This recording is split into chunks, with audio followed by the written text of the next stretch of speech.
So today we start with the most important function of kidneys, that is homeostasis.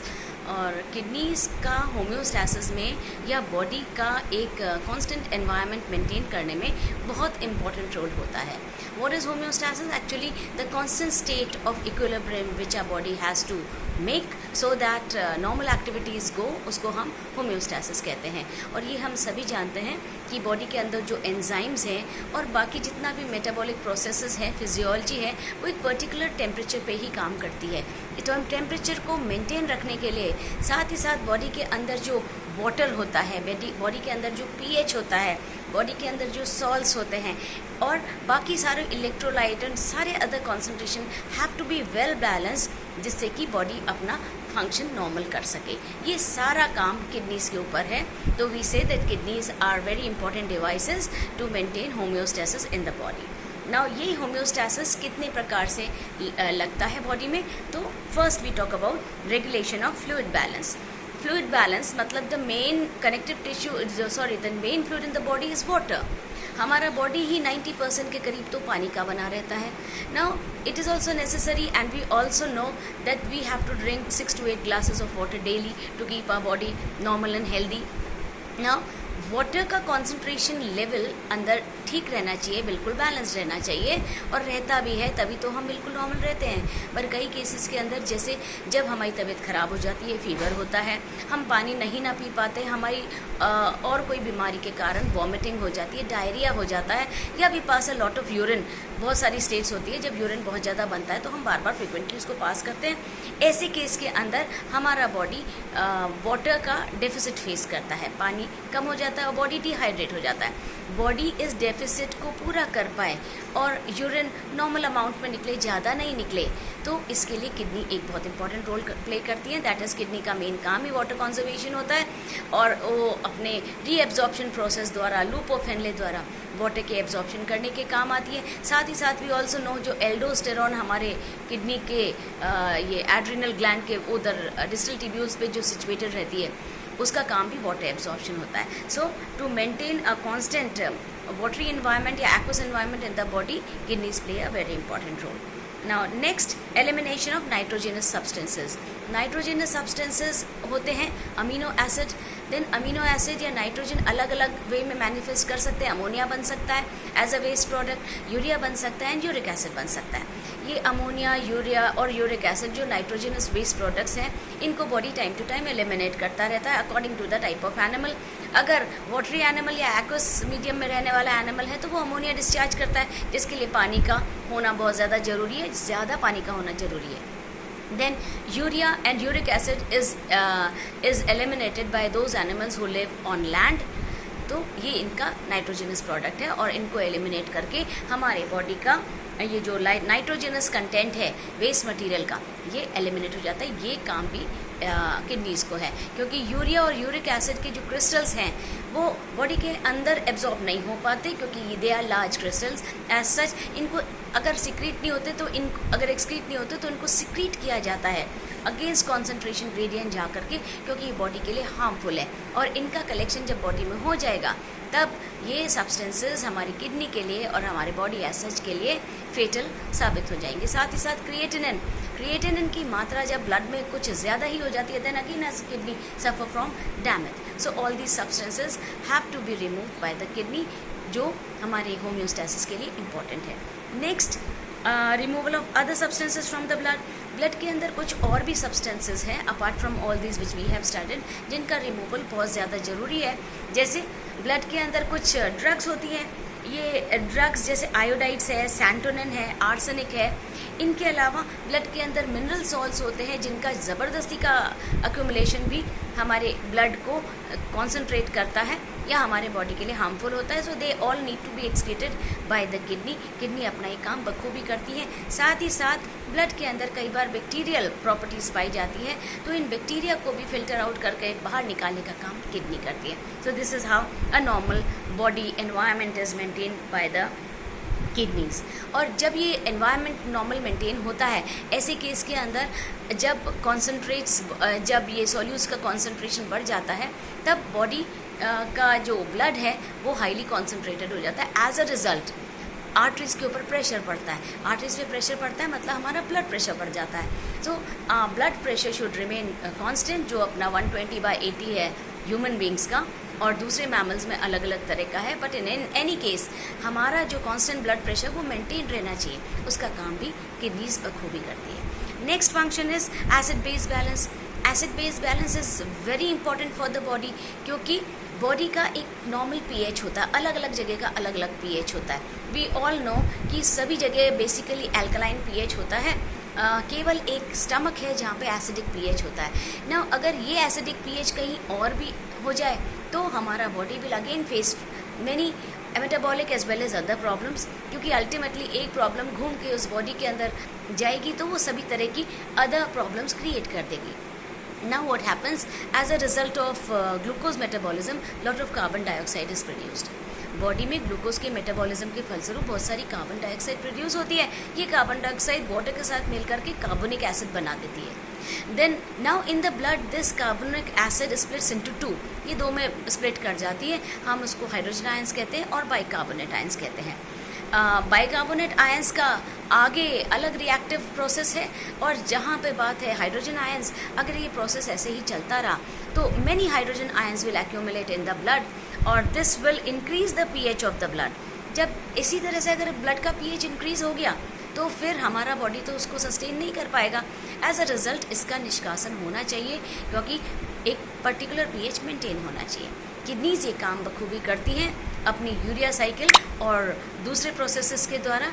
As a result ammonia is produce, और ये ammonia body के बाहर निकल जाती है, so that body के अंदर एक बैलेंस क्रिएट होता है। तो this is how kidney help in maintaining a constant pH of the body by which we can do the activities in a normal manner. So these were all the properties and everything जो भी आपके syllabus के हिसाब से था complete किया गया है किडनीज़ के बारे में, कि किडनीज़ कैसे हमारे एक्सक्रीटरी डिवाइसेस हैं, किडनीज़ कैसे कैसे काम करती हैं, और किडनीज़ की फिजियोलॉजी, उसका आर्किटेक्चर और उसके फंक्शंस, ये सब अपन ने कंप्लीट करे। नाउ कुछ इम्पॉर्टेंट फैक्ट्स अबाउट किडनीज़ या एक्सक्रीटरी सिस्टम एज सच जो हमें पता रहने चाहिए, बीइंग ह्यूमन बीइंग या being science students. For example, सबसे पहले किडनी कुछ मैलफॉर्मेशन से सफ़र करती है, जिसको अपन बहुत कॉमन प्रॉब्लम है किडनीज़ में स्टोन बनना। नाउ ये किडनीज़ में स्टोन क्या होते हैं?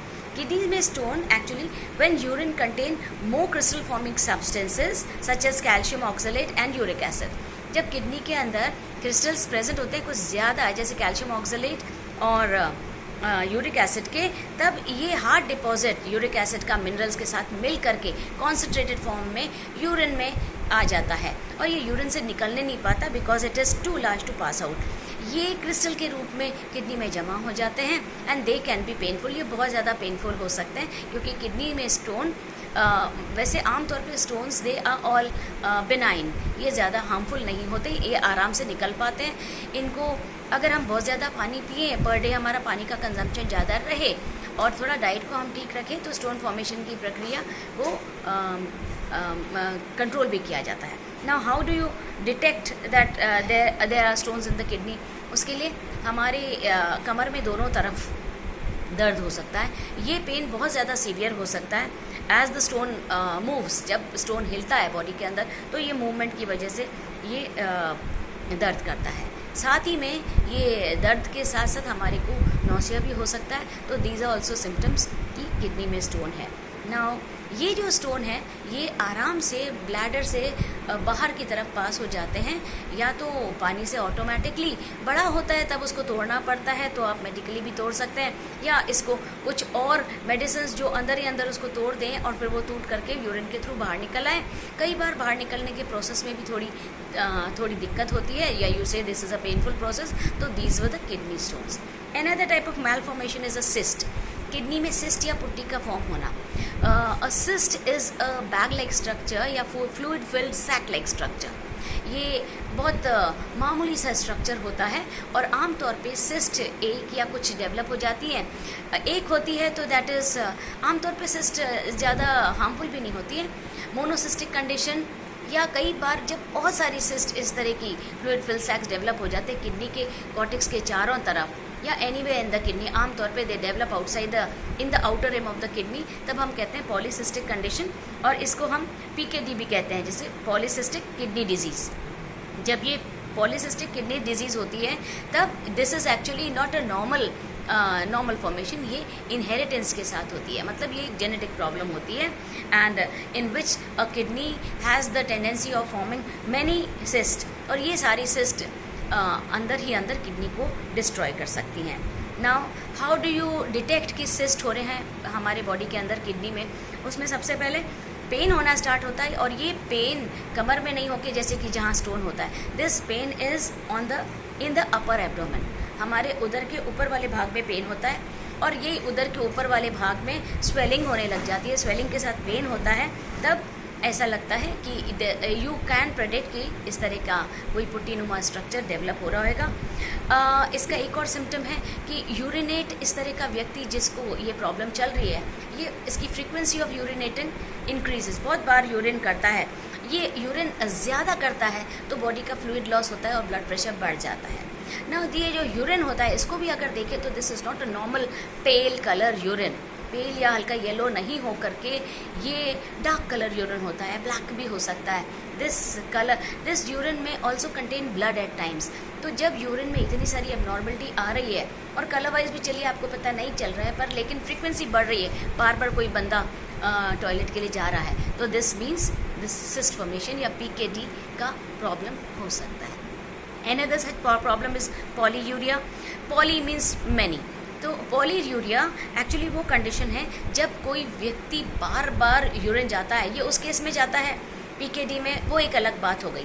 बाकी वैसे जब उसको यूरिन का कलर तो नॉर्मल रहता है, PKD से भी सफ़र नहीं करता है, वो यूरिन बार बार जाता है, और हर बार जब वो यूरिन करता है तो यूरिन का अमाउंट बहुत ज़्यादा होता है। सो ये जो यूरिन का अमाउंट बहुत ज़्यादा है, ये पॉलीयूरिया कंडीशन हो सकती है।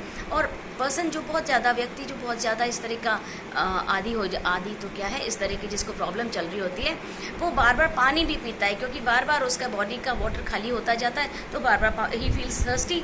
और ये इसलिए भी हो सकता है कि इसके दो कंडीशंस है, या तो उसका यूरिनरी ब्लैडर ओवर एक्टिव है, ओवर एक्टिव होने की वजह से भी ये प्रॉब्लम हो सकती है, या फिर उसको प्रोस्टेट लार्ज है इन मेल मेंबर्स, या जब मेल होते हैं उनकी प्रोस्टेट ग्लैंड जब लार्ज हो जाती है तो भी ये प्रॉब्लम हो जाती है।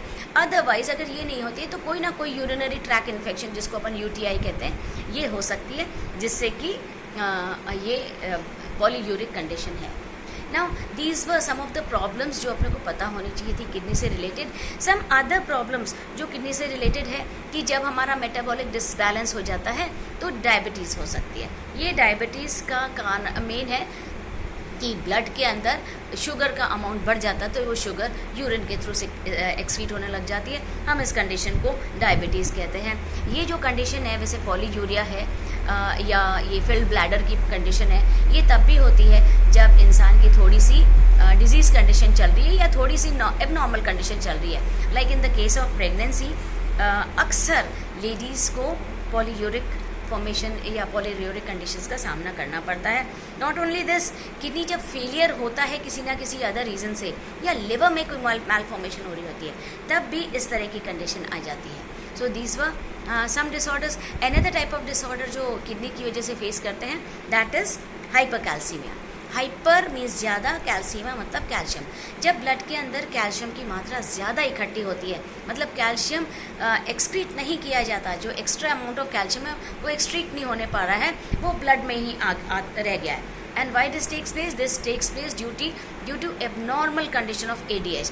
ADH या एंटी डायूरेटिक हार्मोन ठीक से, एल्डोस्टेरॉन ठीक से सिक्रीट नहीं हो पाती, तो वो ठीक से काम भी नहीं कर पाती, और ADH के प्रति किडनी का रिस्पॉन्स काफ़ी हल्का रहता है या नॉर्मल नहीं हो पाता, तो ये हाइपरकैल्सीमिया हो जाता है। ऑल्सो इन सर्टन केस जब इंसान बहुत उत्तेजित हो जाता है, या when we are much more anxious, या फिर वी आर एल्कोहलिक, जब इंसान शराब या इस तरह के सेवन ज़्यादा करता है, या चाय या कॉफ़ी ज़्यादा पीता है, ये सारी चीज़ें एक्चुअली ये हमारे बॉडी में एल्डोस्टेरॉन फॉर्मेशन को रोकने का काम करती है। और ज़्यादा चाय पीते हैं या कॉफ़ी पीते हैं तो अक्सर यूरिन भी ज़्यादा बनता है, और बार बार हम यूरिन करके आते हैं, तो as a result again this और हाइपरकैल्सीमिया हो सकता है। Along with it some other failures can also take place regarding kidney. And जो आजकल चल रहा है कोविड का infection, all those people who are suffering from kidney disease, they are highly prone to COVID infection. Corona virus उन लोगों को बहुत easily आक्रमण कर लेता है जिनको किडनी से कोई प्रॉब्लम होती है या they are facing some problem related to kidney. So this was the malformations in the kidney. Now कुछ just ऐसे रिवाइज करने के लिए कोई चीज़ें अपन लेते हैं. The chapter is over. Now first kidney का एक विकार डेवलप हो सकता है किसी कंपाउंड से जिसका नाम होता है क्रिएटिनिन. सो क्रिएटिनिन इंक्रीज में also cause problem in the function of kidneys. Then कुछ बर्ड्स के एक्सक्रीटा में और कुछ बर्ड्स के एक्सक्रीटा में यूरिक एसिड पाया जाता है जिसका नाम होता है गुआना. बर्ड्स एंड रेप्टाइल्स के अंदर आमतौर पे बर्ड्स में पाया जाता है, जैसे पेलिकन्स और फैल्कन्स वगैरह इनमें पाया जाता है. Then there are 2 types of kidneys जो मैंने आपको किसी एक लेक्चर में मेरे वीडियोस देखेंगे आपको मिल जाएगा. Cortical and juxtamedullary nephrons. Now cortical nephrons वो होता है जिनके glomerulus are located in the outer cortex. Cortex में सिचुएटेड होते हैं तो इनकी लूप ऑफ हेनली बहुत छोटी होती है, जबकि जक्स्टा मेडुलरी नेफ्रोस जो होती है इनके जो ग्लोमेरुलस होता है they lie deeply seated in the cortex next very close to medulla. तो इनके जो लूप ऑफ हेनले हैं वो बहुत लंबे हैं. एंड लूप ऑफ हेनले के ऊपर बेस्ड रहता है डेजर्ट अडेप्टेशन. जिन एनिमल्स को डेजर्ट में अडेप्टेशन पानी के लिए चाहिए क्योंकि पानी वहाँ पे कम मिलता है, वहाँ पे लूप ऑफ हेनले बहुत लंबी होती है क्योंकि loop of Henle are excellent devices in conserving water. Now, another question, what are the major steps of urine formation? Then there are 3 major steps in urine formation. एक को हम कहते हैं अल्ट्राफिल्ट्रेशन, एक को हम कहते हैं selective reabsorption, and last one को हम कहते हैं सीक्रेशन. देन ये जो वाटर फिल्ट्रेशन की जो है या ग्लोमेरुलर रेट जिसके द्वारा मटेरियल फिल्टर होके या छन करके वापस आ जाते हैं, इसकी अमाउंट है, इसका वैल्यू है 20 to 30 mm मर्करी. और इसका एक मैथमेटिकल फॉर्मूला है, that is glomerular filtration rate GFR is equal to GCP glomerular capillary pressure minus OP plus RP oncotic pressure and renal pressure. तो जिसका बराबर मान होता है 70 - 50 + 20, तो that is almost equal to 20. या हम कह सकते हैं in a large sense 20 to 30 mm pressure के साथ, मर्करी प्रेशर के साथ किडनी से फिल्ट्रेशन होता है ग्लोमेरुलस द्वारा. Then threshold substances. आमतौर पे कुछ सब्सटेंस नेफ्रिक फिल्ट्रेट जो होता है जो ग्लोमेरुलस से छन के आता है, उसके अंदर सब्सटेंसेस जो इंपॉर्टेंट होते हैं वो सारे रीएब्जॉर्ब हो चुके होते हैं और वो यूरिन में अपीयर नहीं करते. So all these substances which are important to the body they are absorb from the renal filtrate. इनको हम थ्रेशोल्ड सब्सटेंसेस कहते हैं. कुछ सब्सटेंसेस जल्दी से एब्जॉर्ब हो जाते हैं क्योंकि हमारी बॉडी को ज़रूरत होती है, कुछ सब्सटेंसेस को बॉडी की ज़रूरत नहीं होती है तो ये नहीं होने पाते. एंड कुछ form a medium growth. Accordingly, they are known as high threshold, low threshold, and A threshold substances. Now, next, micturition. Micturition क्या होता है? वो एक्ट जिसके द्वारा हमारा यूरिनरी ब्लैडर यूरिन को भरता है और फिर उसको बाहर डिस्चार्ज कर देता है. हम इस act of emptying the bladder या the act of urinating is known as micturition. बच्चों के अंदर नहीं पाया जाता, लेकिन जैसे ही बच्चा थोड़ा सा अपने नर्वस सिस्टम के साथ कनेक्शन बैठा लेता है ये एक्ट हो जाता है क्योंकि this is controlled by a nervous system. और नर्वस सिस्टम इसके 2 रिफ्लेक्सेस देता है, एक तो स्टोरेज रिफ्लेक्स और एक वॉइडिंग रिफ्लेक्स. स्टोरेज रिफ्लेक्स के अंदर यूरिनरी ब्लैडर में भरता चला जाता है और वॉइडिंग रिफ्लेक्स जब ब्लैडर पूरी तरह से भर जाता है तब वो कॉन्ट्रैक्शन अंडरगो करता है और पेरिस्टाल्टिक वेव्स द्वारा भी ये प्रेशर के साथ बाहर आ जाता है. तो these are the 2 types of reflexes which help in micturition property. And last, what type of kidneys does a mammal have? A mammal has metanephric type of kidney जो अपन ने पढ़ लिया. किडनीज का ओरिजिन 3 प्रकार का था, pronephros, mesonephros and मेटानेफ्रोस.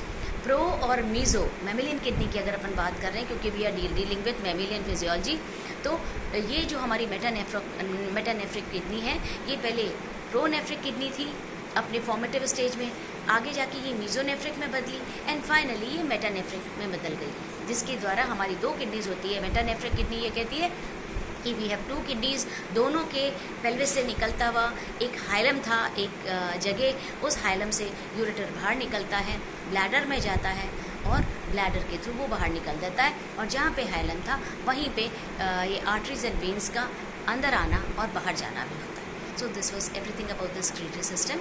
You can always watch my videos, जिसका लिंक मैंने आपको आपके व्हाट्सएप ग्रुप में दे रखा है। And thank you.